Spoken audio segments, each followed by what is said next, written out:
Hello all, good morning. Right, so yes, so 44 students are there. So I hope that my audio is clear and my screen is also visible. So just make a confirmation that my audio is clear and my screen is visible. Just send a message. That is just a message in the chat that whether my screen is visible and my audio is clear. Yeah, yeah. Good morning. Fine, good. Okay, then let me start directly. I don't want to waste much time here. Yeah. So, so we what we did in the last class, I just given you an introduction about strength of materials and um yeah. Yes. So I given okay. I given introduction about strength of materials and we discussed about loads. Okay, different types of load: point load, UDL, and longitudinal load, transverse load. Uh, just a small introduction only. I think that's it, right? What are the other things? Yeah, we discussed about homogeneous material, isotropic material, and then we discussed about what is meant by rigid body and homogeneous body. So hopefully today we will complete stress strain, and then we will complete that UTM also. Okay. So first to start with, there is one more classification of load which is left out. Okay, so classification based on variation of time. Okay, variation with respect to time. Mostly this variation with respect to time won't be that much useful for strength of materials. We will be using this in machine design. As I said, that machine design is a continuation subject of strength of materials. So with respect to time, we can classify the load into two types of load. One is static load and another one is dynamic load. So what does mean by static load and dynamic load? See, there are three things which is very important here again. What are the three things? One is the magnitude. Okay, one is the magnitude. Second one is the direction, of course, magnitude, direction, and last is line of action. LOA implies line of action, or you can say that point of application. POA implies point of application or point of application, anything is fine. So now what does mean by this static load? Static load, from the word itself, it says that like something which is not varying with time. Okay, static means what? We can say that it's not varying with time. Okay, so in general, with respect to time, it won't change. Same only here also. Static plus load, right? It is static plus load, which means load will be static, which means load has to be static. Means there are three things which is important. Load means it has to be either force or it has to be moment. Either it is a force or moment. We need two things to define force and moment. One is the magnitude of the force, okay, how much it is, and where it is acting. Okay, that is nothing but this line of action or point of application. Where it is acting or where it is acting is nothing but line of action or point of application. And what is the direction? For example, if you are having a beam like this, okay, simply supported beam, I can apply a force of 5 kilonewton here. Okay, so just I'm saying I'm applying 5 kilonewton. Okay, if you say I'm applying 5 kilonewton, but there will be another question comes, where you are applying, 5 kilonewton. That question might come. Okay, okay, I'm saying that I'm applying here. Okay, so at a distance of some 1 meter, at a distance of from 1 meter from left support, I'm applying a load. Now again another question will come, in which direction you are applying? You are applying in this direction or you are applying in this direction? Okay, so finally I'm saying that yeah, this is how I'm applying. So if I want to define a load, I need magnitude, I need the point of application, I need where I'm applying. Sorry, where I'm applying is nothing but point of application. I need what is the direction. Okay, so for defining a load properly, okay, for defining a load properly in our structure, I need all these three things. Okay, I need all these three things. And now when can I call that load as a static load? I can call it as a static load if all three, okay, if all the three, that is magnitude, direction, and line of action, all three does not vary. Okay, does not vary with respect to time. See, all, that is very important. All the three should not vary. So it's not like only magnitude won't vary, only direction won't vary. All the three should not vary with respect to time, which means, for example, in this case, this 5 kilonewton which is acting upward at this point, okay, let me take the point as A, at this point should remain as 5 kilonewton only, should remain as 5 kilonewton only, and it should always act upward only, and it should always act at a point A only. Always in the sense at time 0 second, at time 5 second, at time 10 second, even if it goes for 24 hours or 2 days or 100 days, whatever may be. So whatever the time changes, these three quantities, or I can say that these three parameters of load, magnitude, direction, and line of action, all these three should not vary. Okay, then I will be calling it as static load. So when I can call it as dynamic, then very simple, just opposite. Any one, okay, it's not like all three. If any one of the three, if any one of the three varies, see either magnitude or direction or line of action. If any one varies also, then the load is dynamic load. Okay. Some of the examples you can take for static load, it's like you can consider dead load. That is, for example, if you are sitting in a chair, okay. So for the time which you are going to sit in the chair, your weight is not going to vary. So obviously, it is something like a dead load. Okay, so you are keeping a load on some place, and you are not varying the load. Okay, so that is something like a static load. And dynamic load, there are many examples. Okay, there are many examples for dynamic load. For example, gears. Okay, what actually will happen for gears? I'm just not drawing the gear tooth, but suppose if there are two gears, see, first when they are like, if there are two gears are in contact, for example, point P is at contact. Okay, so at some time, okay, at some time t, okay, at some time t, this point P will be in contact. At another time, for example, t plus some, this point will be in contact. Let us take the point as A. After some time, this point will be in contact. After some time, this point. After some time, this point. After some time, this point. So the point of contact is continuously varying. So the force which is acting on each and every point is continuously varying. So simply it is a dynamic load. Okay. See, here at the point of contact only force will be there. If you had already studied about gears, you will know here only force will be there. And anyways, you will be studying about mission. You will be studying in mission design and theory of missions. Okay, about this. So I'm just giving you an introduction here. So at this point only forces is going to act, and as this point of contact continuously varies, the force on this surface is also continuously varying. So it is a type of dynamic load, continuously varying with respect to time.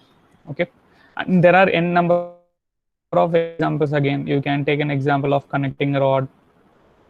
Okay, you can take an example of crankshaft. Okay, you can take an example of cam and follower. Okay, and what else? Bearings. Okay, bearings, and all these applications you will be studying it in theory of missions and what is that, mission design. Okay, so cam follower you will be studying it in theory of failures in detail, and bearings you will be studying in mission design in detail. Connecting rod and crankshaft for gate, it is not required. Of course, it is not that much needed. But in your BTech, you would have studied, for example, what is the two subject? Design of transmission element, I guess. Yeah, in that design of transmission element, you would have studied about this. Yeah, but for gate, it is not there in the syllabus, so mostly you won't be reading it. But cams and followers, bearings and gears, you will be studying it in theory of failures. So the theory of missions and mission design. Okay. So overall, what we are going to be concerned about in strength of materials, we are going to be concerned about static load only. We are going to assume all the loads which is acting on the body as static load. Okay, which means, see here, example of beam, we will assume this 5 kilonewton is static. It's not going to vary. Always it will act upward. Always it will act at this point only. Okay, so strength of materials, one of the assumption is the load is static. Okay, so yes, any doubts until now? Any doubts until now? Any doubts regarding static load and dynamic load? Yeah, fine. So have you gone through the last class notes and what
Sorry, there was some interruption because of my what is that, because of my internet connectivity. mm. Okay, so I hope that it is like visible now, right? I hope that it is visible now. So just send me a confirmation. Just send me a confirmation here. Ah, okay, fine, fine, fine. Yeah, thank you. Fine. Okay, then let me go for the next topic. Yeah, regarding that thermodynamics test, what I was saying, like it contains some questions which is not few questions we didn't discuss, like second law of thermodynamics and some steady flow processes also there.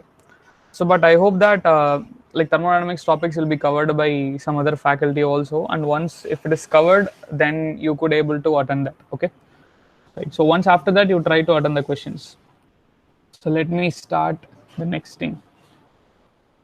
So we are done with classifying loads. Okay, so we are going to proceed and we are going to discuss about stress. Okay, what is stress, and then we will go for strength and then strain.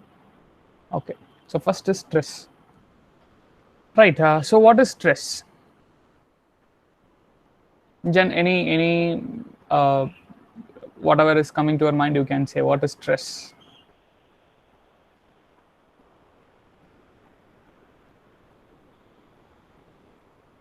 Yes, what is stress? Load per area, force action per unit area.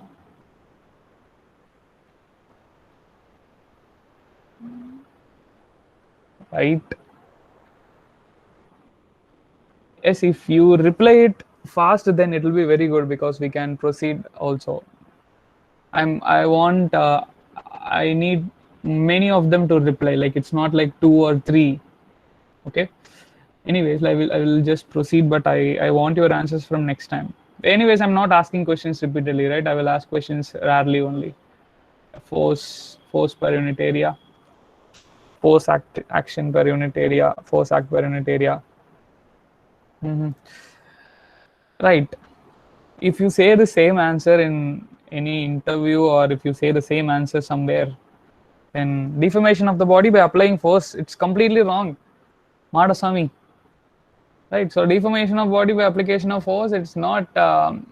We cannot call it as a stress. It's okay. Let me come back for it. Internal resistance is something which has to be there in the definition. Okay, right. Let me define it. Stress. So suppose if I'm taking, you consider that this is a cylindrical bar, a cylindrical bar, or you can just consider that it is some bar which you are holding in your hand. Okay, so this side you are holding your one hand, and this side you are holding your another hand, and you are applying force. Okay, that is you are trying to elongate it. Okay, you are trying to elongate it. What actually will happen? This bar will start elongating. Okay, it will start elongating. It will, like, as you keep on increasing this load, this will continuously elongate. And like for example, let me give it in another way. Okay, let me give it in another way. Suppose you are applying some 5 kilonewton load, fixed load. You are not increasing the load. The load is fixed, 5 kilonewton. Okay, and your this body will start elongating. At initially, it will elongate somewhat, and after that, it will elongate more. It will elongate more, and it will elongate for some distance. It will elongate until some distance, and after that, it will stop. Okay, there won't be any further elongation. 5 kilonewton will be applied. 5 kilonewton is applied, but the body is not elongated completely. For example, let us consider that it is elongating for some 2 mm on both sides. Okay, so on both sides it is elongated for 2 mm, and after that it is getting stopped. Okay, so it's getting stopped, which means there is no elongation. Elongation stopped. Now, if I increase the load from 5 kilonewton to 10 kilonewton, again it will start elongating. Again it will start elongating. It will go for some more distance. Let us consider that it is going for some more distance, another 2 mm. Again it is getting stopped.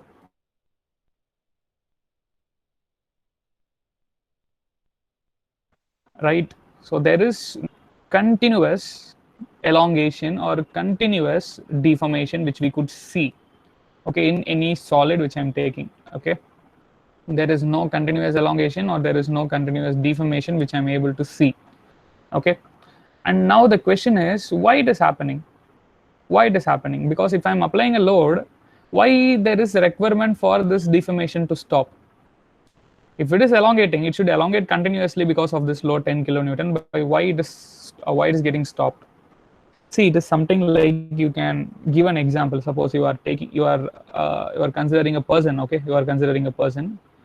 If it is a classroom, I could have explained with any of you. Suppose I'm holding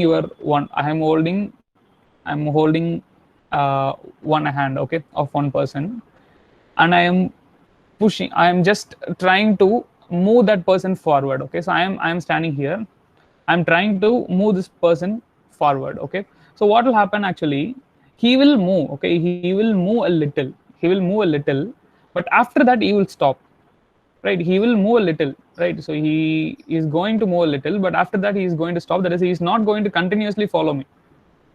Okay, right. uh, what actually I was supposed to say, why this is happening, what actually this person is doing. This person is doing, or this person is offering some resistance against the force which I am applying. Okay, the force means the way by which I am pulling him, right? The way by which I am trying to move him forward. But what this person is doing, he is offering some resistance against the force. Okay, so similarly here also, this solid is going to offer some resistance against the force which is applied.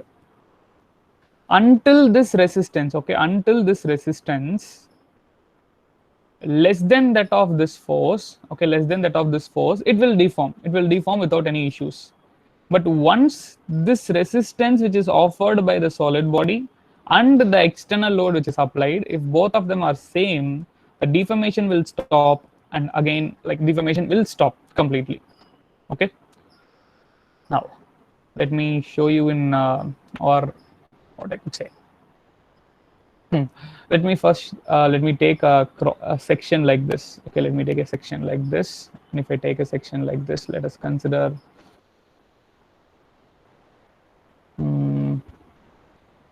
okay, let me show you something like this. Right. I'm taking a cross section. Okay, just consider that I'm cutting this, and I'm representing here. Okay, this is the circular cross section, and this is my external load. Okay, this is my external load of 10 kilonewton. As I said here, there is going to be some resistance which is offered. You just try to compare it with this example so that it will be very easy for you to understand. I am trying to, okay, so here I am standing and I'm trying to pull him forward. He is moving a little, but after that he's starting to offer a resistance. Even from the starting itself, he will start offering resistance, and once his resistance will keep on increasing, and then finally his resistance will be equal to the force which I'm applying, then he will stop moving. Okay, similarly here also, this solid body is going to offer some resistance, and now the question is, from where does the resistance comes? From where this resistance or the resistive force, from where this solid is offering the resistive force? The solid is offering the resistive force internally. What is mean by internally? From its cross section or from the material, the solid is offering some internal resistance. Okay, the solid is offering some internal resistance or internal resistive force against the load which I'm applying. So this is the load which I'm applying, and this solid is going to offer internal resistance. See, from the beginning itself, this solid will start offering the internal resistance. For example, if I apply 10 kilonewton external force, initially itself this solid will offer some resistance, but maybe that resistance value will be less than that of this 10 kilonewton. Since this resistance value is less, this is moving somewhat, like there was some deformation. As deformation happens continuously, the resistance offered by the solid will also increase. That is, this resistance will also continuously increase. And once this resistance which is offered by the solid body equals to the load which is applying, okay, the external load which I'm applying, then the deformation is going to get stopped. There is not going to be further deformation. Okay, and from where I'm getting the resistance? I'm getting the resistance internally from the body itself. And I can show you something like this. So if this is the cross section, if this is the cross section, each and every point in this cross section is offering a resistance against this load which I'm applying. Okay, each and every point, and the resistance which is offered will be in opposite direction.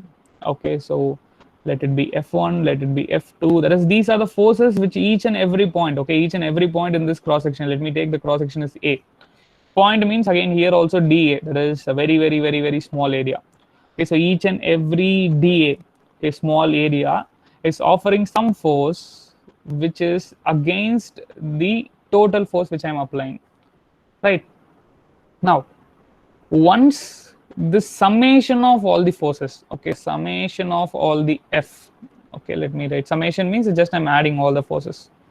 One summation of all the forces, which is nothing but the total internal resistive force. Okay, so this F1 is internal resistive force offered by one point, F2 is internal resistive force offered by another point. If I add all the force, I will get a total internal resistive force. And if this total internal resistive force equals to this externally applied load, let me take it as P. Okay, if it is equal to P, then deformation will stop. Okay, deformation will stop. And now stress is nothing but stress, we are going to define normal stress. Okay, so there are another type, we will be seeing it later. Stress is nothing but this internal resistive force which is offered by this cross section. Okay, internal resistive force which is offered by this cross section against the deformation. You have to understand each and every point clearly. So from now on, if suppose they are going to ask you what is mean by stress, you need to define it properly. Okay, so what is stress? Stress is nothing but internal resistive force offered by this cross section, okay, offered by the cross section A against what? Against this deformation. It is like it is trying to prevent the deformation, I can say in that manner. Okay, so internal resistive force which is offered by this cross section against this deformation. Okay, that is, I will just write it as IRF. Okay, per unit area. Okay, right. So again repeating, internal resistive force offered by this cross section against the deformation, okay, per unit area is nothing but stress. And obviously we know that internal resistive force will be equal to this load P. Okay, once these two are same, then only it will become static equilibrium, right? Static equilibrium means what? The total force which is acting on the body will be zero. Okay, net force will be zero. So total force acting left side will be equal to total force which is acting right side. So this side all the forces will be equal to this side all the forces. So it will reach static equilibrium. That is, deformation will stop. Okay, deformation will stop only if internal resistive force and this P are equal. So which will be equal to P by A.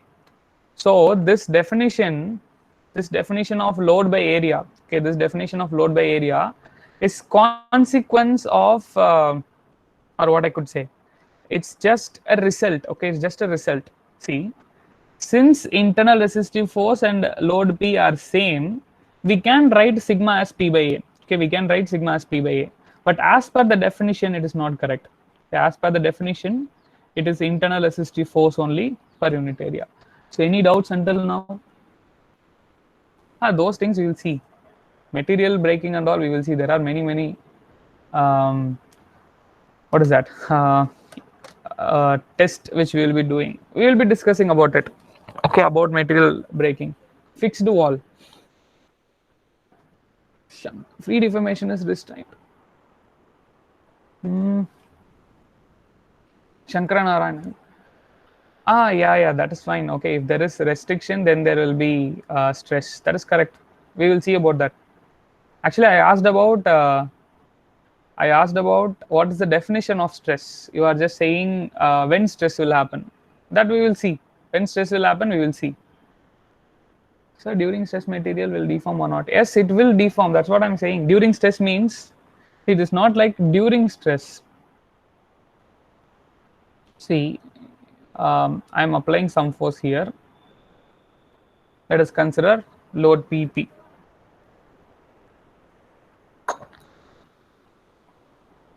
I'm applying load PP. This body will deform. This body will deform some distance. Okay, but why it is deforming only? For example, it is deforming only for 5 mm. Okay, it is not deforming 10 mm. It is not deforming 20. It's not deforming 30. It's not continuously deforming. Why it is not continuously deforming? That is because of this resistance which is offered by the cross section. That is nothing but stress. So stress is the internal resistance offered by the cross section against this deformation. So for further deformation,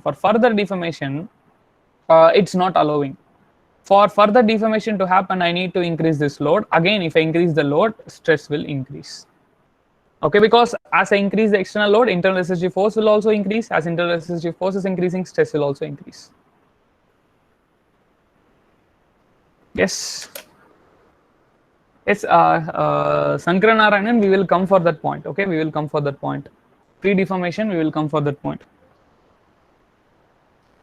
Others, any doubt?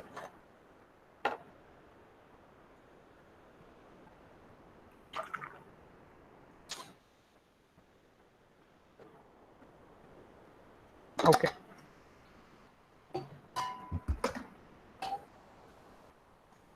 So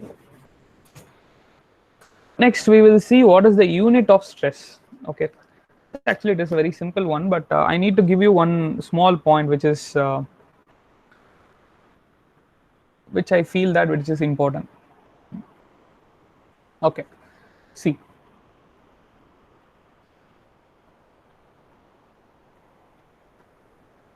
right, unit is very simple, load by area, right? So load by area is nothing but Newton per meter square. Okay, so Newton per meter square means Newton per meter square can also be written as Pascal. Okay, Newton per meter square can also be written as Pascal. This is the most common unit for stress. Okay, and now if I say that it's like it's an SI unit, that is fine, but we won't use this unit commonly. The reason is this unit is very small, a very small unit. What does it mean? Let me give you an example. For example, you are taking, just consider that you are taking a plate like this. Okay, let us consider that this is a plate, or you can consider that it is a ground. Okay, it's a ground, right? See, 1 Newton means how much? First of all, what is the Newton's another form which I can write? Force is equal to mass into acceleration. We know that force unit is Newton, mass unit is kg, acceleration unit is meter per second square. So Newton can also be written as kg meter per second square. Okay, so if you don't know this, you have to know this hereafter. Okay, Newton can also be written as kg meter per second square. Okay, because mass unit is kg, acceleration unit is mass meter per second square. Okay, now what is 1 Newton per meter square, which is nothing but 1 Pascal? 1 Newton per meter square, how can I represent it in terms of kg meter per second square? See, I'm not going to change the denominator. Let it be denominator be meter square itself. Okay, not at all an issue. But 1 Newton, I can write it as 0.1 kg into 100 meter per second square. Am I right? See, this 0.1 into sorry, point. Sorry, I'm very sorry. 0.1 into 10. Okay, 0.1 into 10. I will come for it. Just wait a moment. 0.1 into 10. 0.1 into 10 means what happened? 0.1 into 10 is become 1, so which is nothing but 1 kg per 1 kg meter per second square, which is nothing but 1 Newton. Okay, I'm writing 1 Newton as this form. Okay, 0.1 kg into 10 meter per second square. Why I am doing this? Very simple. Take 0.1 kg. 0.1 kg means what? 100 grams, right? 100 grams. 100 grams of sugar. Okay, 100 grams of sugar or 100 grams of salt. Okay, take that and spread it equally. Okay, spread it equally on the ground. Okay, spread it equally on the ground. Spread that sugar or salt, spread it equally on the ground. Let us consider that the ground area is, it's 1 meter cross 1 meter, which is 1 meter square. The area of the ground is 1 meter square. Okay, now what will be the stress which is developed on the ground due to this sugar which I am spreading it? Very simple, 0.1 kg, right? 0.1 kg of sugar which is spreaded over 1 meter square area. So 0.1 kg into, what is the acceleration due to gravity? Acceleration due to gravity is 9.81. 9.81 we can approximately take it as 10. See, again I want to give you one more thing. I hope that you know this. Okay, there won't be any issues. We know that weight is equal to what? Mass into acceleration, right? So if I'm spreading, what is that? If I'm sorry, weight is equal to mass into acceleration due to gravity. If I'm spreading a salt or sugar over the ground, the load which is going to act is due to weight only. Okay, the load which is going to act will be due to weight only. So weight is going to be equal to 0.1 into 0.1 kg into g is 10. We can take it as 10 instead of taking it as 9.81. So it becomes 1 kg meter per second square, which is nothing but 1 Newton. Okay. So what actually I'm doing, why I want to give this? The reason is very simple. By spreading 100 gram, okay, by spreading 100 gram of sugar over 1 meter square area. Okay, so 1 meter square area is very, very big, right? Right. And now just try to imagine or try to observe, okay, try to observe what will be the effect of, spreading 100 gram sugar over 1 meter square area, which is nothing but resulted in a pressure of, or we can say that stress of 1 Newton per meter square. Okay, see, very simple. 100 grams of sugar, if I'm spreading it over 1 meter square area, that is going to develop a stress which is equal to 1 Newton per meter square. I've already given you a reason also, because the load which is applied is 1 Newton, 0.1 kg into 10, and the area is 1 meter square. So 1 Newton by 1 meter square is going to be 1 Newton per meter square, which is the stress which is acting on this surface. Okay, on the surface, let us take it as OABC, due to spreading of the sugar. And now just imagine, it's very, very simple to imagine. By spreading sugar, 100 grams of sugar over 1 meter square area, you are not going to feel any effect. You are not at all going to feel any effect. It's not going to cause any changes, or the effect of that will be very, very less, right? So finally, what I wanted to say here, very simple. This 1 Newton per meter square is very, very small unit. So we won't use this unit for stress. Most commonly we won't use. What is the reason? Because engineering equipments which we are using, okay, we already know that in engineering equipments, we already know that what is going to be the load which is acting on our body. Okay, it's going to be a heavy load, not like this much small load. It's not going to be 100 grams, right? So the load which is acting on our engineering bodies is somewhat huge. So obviously, by taking 1 Newton per meter square, which is a very, very small unit, so we won't generally specify it with that unit. Instead of that, we will use the same only but an extension, 1 megapascal or a gigapascal. 1 megapascal is nothing but 10 to the power of 6 pascal. 1 gigapascal is nothing but 10 to the power of 9 pascal.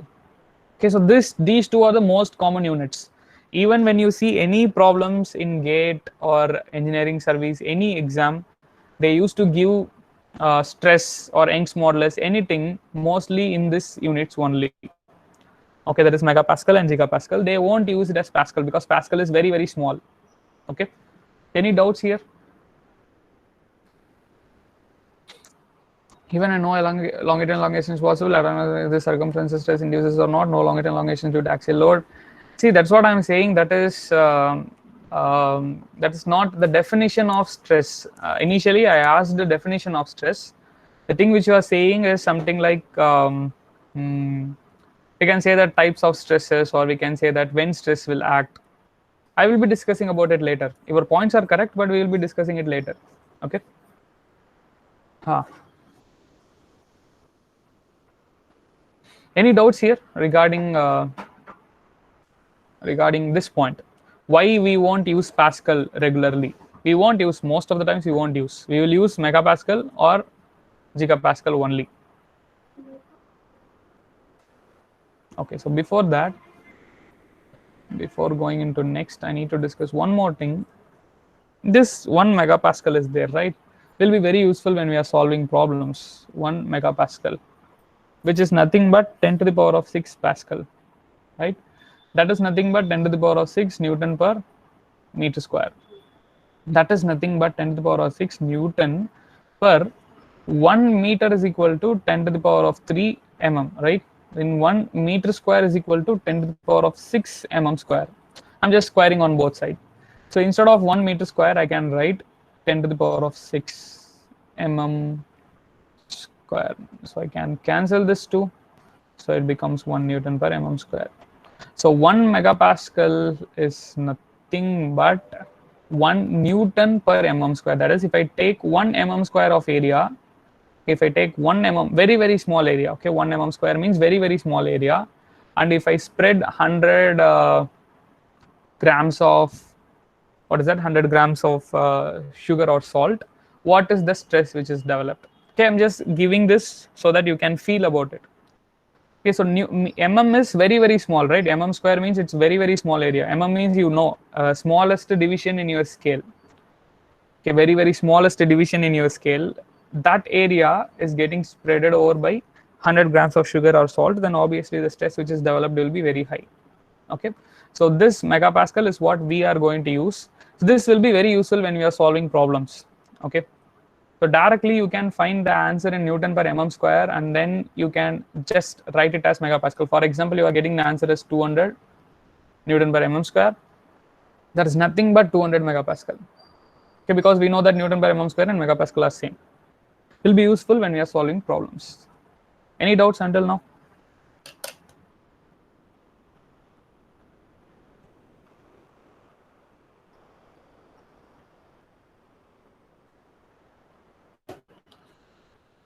Any doubts? Okay, if there is no doubts, then think about this. What is mean by strength? Okay, what is mean by strength? I'm not talking about stress. What is mean by strength, and what is the difference between strength and stress? What is mean by strength, and what is the difference between strength and stress? Yeah, think about it.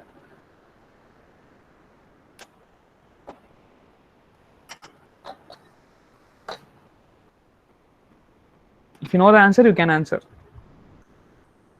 What does mean by strength, and what is the difference between stress and strength?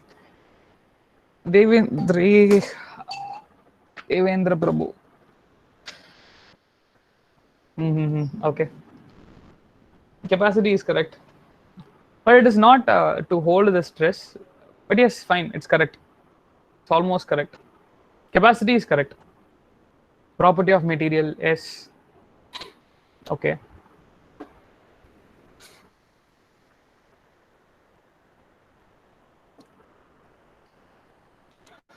Right, then let me go for it.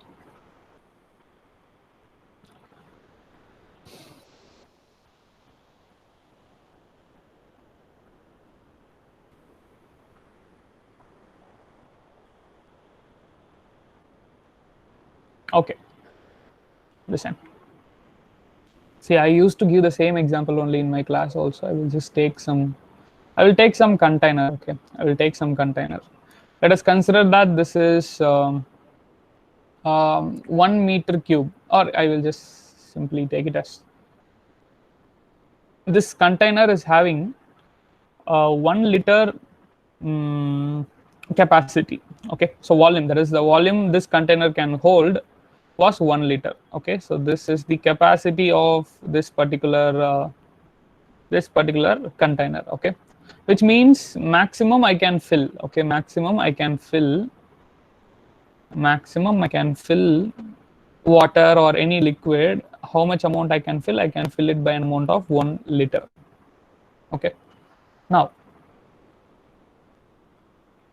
but it's not necessary that I will be always filling 1 liter. Okay, it's not necessary that I will be always filling 1 liter of water in this container, right? Instead of filling 1 liter, maybe sometimes I will fill only some 0.4 liter. Let us take it like this.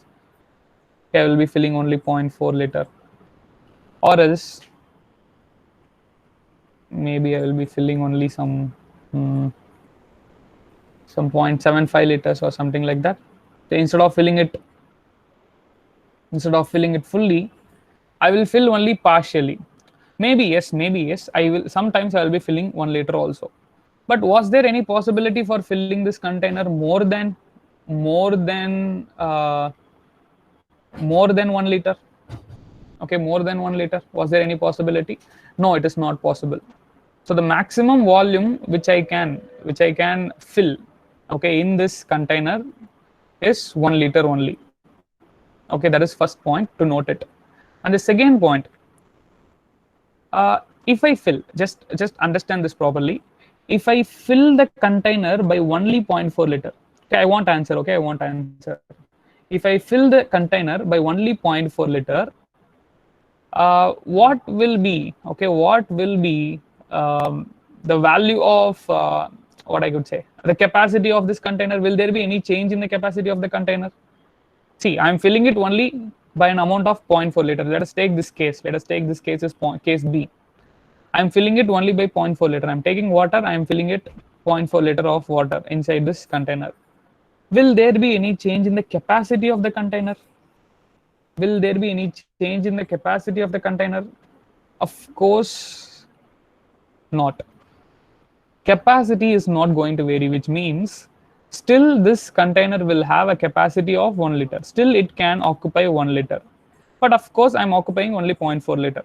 Okay. Similarly, in the case C, I'm filling it by an amount of 0.75 liter, but still its capacity is 1 liter, right? Now, this 0.4 liter or 0.75 liter are something like conditions. The present condition is 0.75 liter, but actually it can occupy 1 liter. So present condition in case B is 0.4 liter, but actual volume it can occupy is 1 liter. That is, actual capacity is 1 liter. And here 1 liter is the actual capacity and it is occupying 1 liter. That is, present condition and the capacity both are same. And now this capacity is nothing but, which is analogous, okay, which is analogous to strength. And here it comes this condition, the present condition of the body which I'm taking in this case. In this case, it is just a simple container and water, is similar to stress. You might have not understood completely, but anyways, no, don't worry, I will be explaining you. Okay, just remember this analogy properly. Okay, this is an analogy by which I will be explaining you the remaining part. Okay, so the capacity is nothing but strength and the condition is nothing but stress. And now, as you could see here, as I continuously vary the liquid, okay, initially 1 liter is there, but the capacity is not at all varying. After that, I'm filling it by 0.4 liter only, still capacity remains same. After that, I'm filling it by 0.75 liter, but still capacity remains same, which is 1 liter. So capacity is not varying with respect to amount of the liquid which I'm pouring. Okay, it is not varying with respect to conditions. Okay, now coming for the point, what does mean by strength? As I said, strength is nothing but capacity, right? And what is the capacity indicates here? Simple. If you take a if you take some material, for example, mild steel, okay, this mild steel will have some capacity. What does mean by that? Mild steel will have some capacity. It will have, like, I can say something like this: a person is there. If suppose there is a person, or else I will just compare it with the example which I already given. Okay, see here, this container can maximum occupy 1 liter only. Maximum it can occupy 1 liter only. Similarly, this, suppose I'm taking an example of mild steel. This mild steel can maximum accept only some value of stress. For example, let us take it as 200 megapascal. Okay, so this 200 megapascal is the maximum stress value this mild steel can accept. If it goes after this 200, that is, if the stress value goes behind 200 megapascal, mild steel will fail. Okay, that is, this material will fail. So capacity is, our capacity or strength is nothing but what is the maximum stress, okay, that the material can withstand. Okay, what is the maximum stress the material can withstand without any failure. Okay, without any failure. So without any failure, what is the maximum stress the material can withstand? That is our strength, or that is our capacity. Okay, and it is completely dependent on material. It's a material property.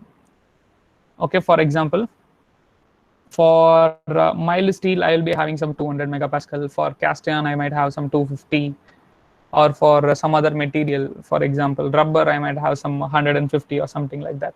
So if I vary the material, okay, if I vary the material, his capacity will also vary. Capacity means what is the maximum stress it can withstand, how much it can withstand. Okay, how much it can withstand, it will also vary. So if I vary the material, its capacity will vary. But for example, I'm applying a load, okay, some load which is resulting in a stress of 100 megapascal. Okay, I'm applying some load which is resulting in a stress of 100 megapascal. Okay, so that is, I'm applying some load over area A, so P by A, which is resulting in a stress of 100 megapascal. And now next, okay, next I'm applying another load which is resulting in a stress of 150 megapascal. Okay, so as I change the load, initially let us consider that I applied load P1, after that I applied load P2. Due to this initial application of load, I got a stress of this much. After applying P2, I'm getting this much stress. Now as I'm varying the load, okay, as I'm varying the load, was there any change in my strength? Was there any change in my strength? There is no change in the strength, because strength depends only on the material, because it's a capacity. This is the capacity of the material. It's the capacity of the material, how much it can withstand. Okay, but it is not dependent on how much value you are applying. Okay, if it is 100 megapascal, stress is 100 megapascal, but strength still remains 200 only. If I apply some other load P2, stress will increase, but capacity will be still 200 megapascal only. Now compare it with the example which I given. So strength is like the total volume, and this the condition which I said, right? The condition is nothing but the load which I'm applying, or the area over which it is acting. Okay, because stress depends on both. Stress depends on both load and area, but strength depends only on material. Of course, there are some other conditions, like we can do some heat treatments, okay, so by which I can increase the strength. But now we are not going into heat treatment, we are not going into material science, we are just going to stuck up with SOM, strength of materials. So here it depends only on material, and strength depends on load and area. As you could see here, even though if I vary the load, okay, this 0.4 liter, 0.75 liter or something like loads, okay, and this 1 liter is the capacity, which is nothing but strength. So even though if I vary the load also, stress value is not varying, only stress value is only varying, strength value is not varying. So simply you remember this. Okay, if you remember this, you can answer this question very clearly. Capacity of the material is strength, and based on the conditions, stress will vary. Something, the conditions, it includes load, it includes area, all those things.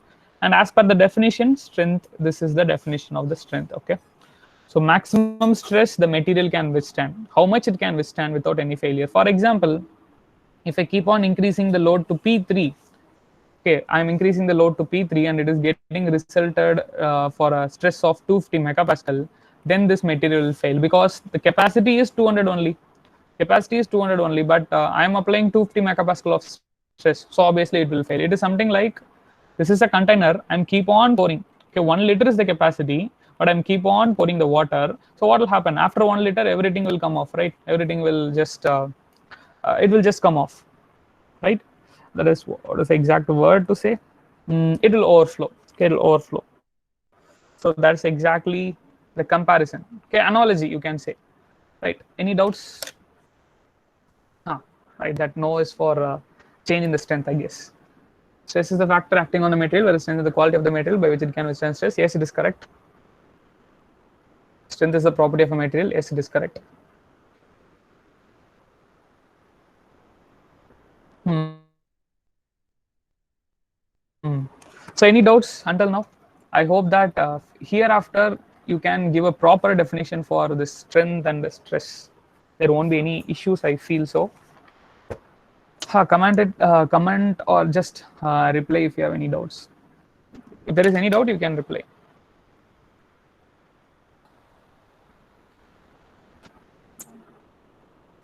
Okay. Okay.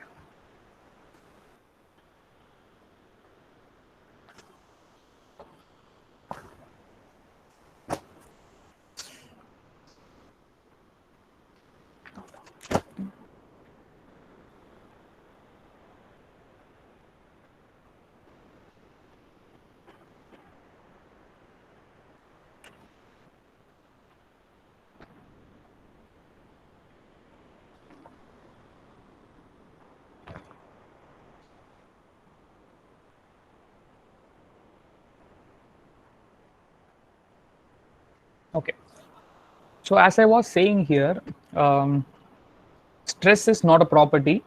Stress depends on load and area. Okay, but strength is a property. It depends on material. Okay, and now when a stress will be developed, for example, this is what I guess mm, Shankara Narayanan was saying about. That's exactly what I'm going to discuss now. Let us consider there is a body here. Okay, so if suppose you are applying some force, if you are applying some, I'm sorry, suppose you are applying some force, and this object or this body starts moving. Okay, it starts moving. There was no restriction or nothing is there here. Okay, there is no restriction. It is free. It is free to move.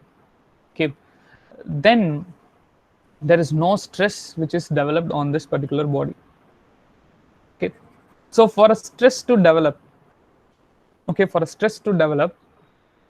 there should be some constraint or there should be some restriction. It is something like this. It's something like this. If there is a body and if I apply a force, now some deformation will happen. Okay, some deformation will happen, and there will be some stress which is developed.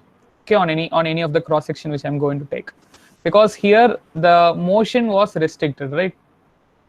Or I could say that the deformation is getting restricted because of this fixed support. Either I need to support it like this, or I can hold it in this manner. I can apply a force F, and I can apply a force F here also. Okay, but there are some cases where when the body is moving with some acceleration, okay, when the body is moving with some acceleration, there is possibility for stress to develop inside the body. Okay, but of course we are not going to discuss that here, because we are just going to talk only about static equilibrium case. We will not talk about dynamic equilibrium case. Okay, so if everything goes well, once after understanding all the static case properly, we will do some examples problem related to this. Okay. Okay, so for now you don't worry about this. Okay, don't worry about dynamic equilibrium, right? So for a static equilibrium, of course there should be some restriction for this deformation, a restriction for this deformation, restriction against this deformation, then only there will be stress developed. Okay, um, right? So you can say something like stress is developed by resisting or by restricting, okay, by restricting the strain. And what is meant by strain, I will come for it, or I will just say that it is deformation. Okay, deformation delta. Okay, now there is one more thing.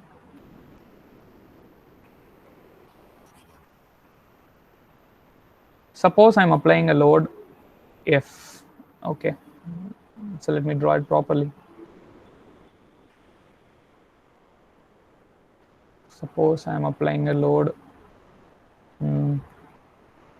some load P here. Okay, this side is fixed. Let us consider this side is fixed. Okay, due to application of this load, this is going to get, in longitudinal direction there is going to be some extension. Okay, but in lateral direction, okay, like it's somewhat obvious, you can easily understand this, I hope so, you can imagine it very easily. If I apply a load in longitudinal direction will extend, and in lateral direction, that is in diametrical direction or in a transverse direction, there is going to be decrease. Okay, so that I can show you something like this, or else let me show you in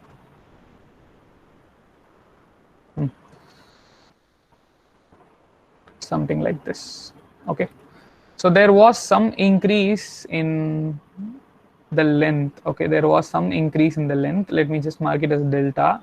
There was some increase in the length, but there was some decrease in the diameter, or there was some decrease in the lateral direction distance. Okay, so by application of longitudinal load in transverse direction also there was some change in the deformation. Okay, and if here this change in the deformation here, which is happening in lateral direction, okay, change in the deformation which is happening in the lateral direction, does it have any what I could say, does it have any restriction? There is no restriction in lateral direction, or there is no restriction in transverse direction. The reason is it is not supported by anything, so obviously it is undergoing a free contraction process. Okay, so of course if I apply a compressive load, then there will be free expansion process. Okay, if the load is present only in longitudinal direction, then in lateral direction there is going to be free contraction or free expansion. So the material is going to expand freely, or it's going to contract freely without any restriction. So if there is no restriction, then stress which is developed will be zero. Okay, the stress which is developed will be zero. So in this case, longitudinal stress will be there. Okay, longitudinal stress will be there because there is a restriction. Okay, because there is a restriction which I could see here. But lateral stress will be zero. Okay, there is no development of lateral stress. Okay, so you just keep this in mind. It will be very useful when we are doing thermal stresses.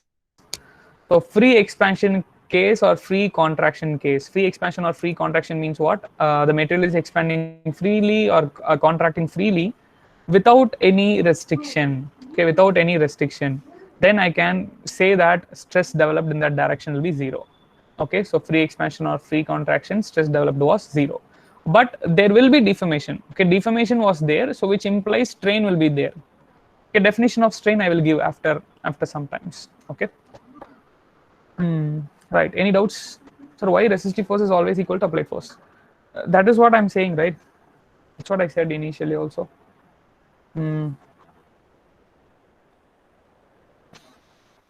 See, if resistive force is not equal, then deformation will continuously happen. Suppose, see, this is this cross section area. Here I am applying a force F. Okay, so this cross section areas are going to offer some resistive force. Okay, just I will mark it as internal resistive force.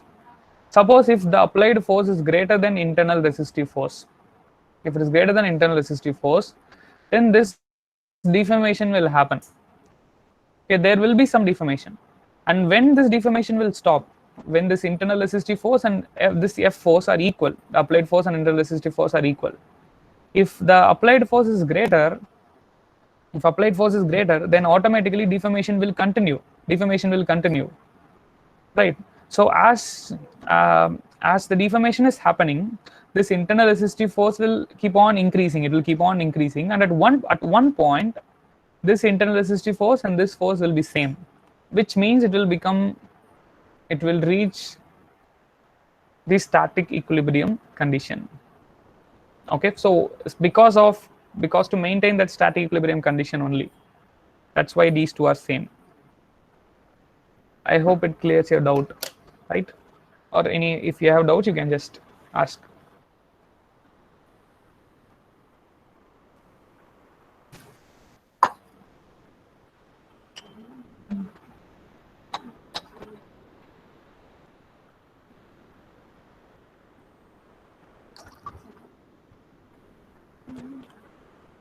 Okay, let me do something. I will just give a break of 30 minutes as usual. After that, we will continue. Okay. 11:15, so 11:45. Okay, I won't wait. I will start at 11:45 sharply. Okay. 11:45.